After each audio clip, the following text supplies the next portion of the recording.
So I was working in a pizzeria every day, and I told everybody my story. So I was like, okay, guys, take it really serious, because this is going to be a really big pizza brand one day, and I'm going to sell it, and then eventually I'm going to sell it to Unilever or whatever. And of course, they joked about me all the time.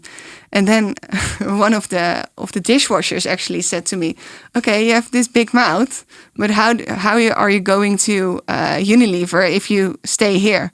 And that really opened my eyes, actually. I was like, yeah, I have nothing left. There's nothing left to learn here. I have my proof of concept. I know my recipe. I tweaked it.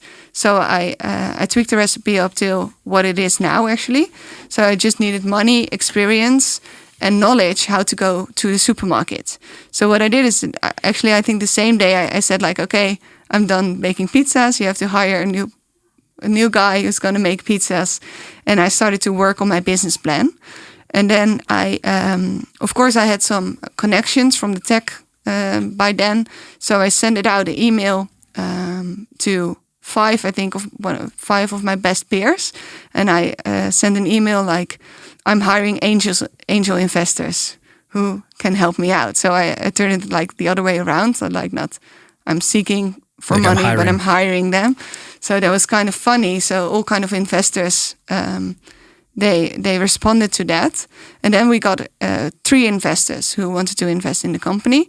One was international, was quite big already. And the other 2 ones were like seed or angel investors. So we had 3 kind of possibilities. And one of them was Abel Slippens, who is the founder of Sligro. And he had a lot of experience. And also, I think he could tell me a lot about how stuff works. So also on a personal level, because I didn't know at the time how stuff worked. So I decided to go for him. And so we got the deal for the investing.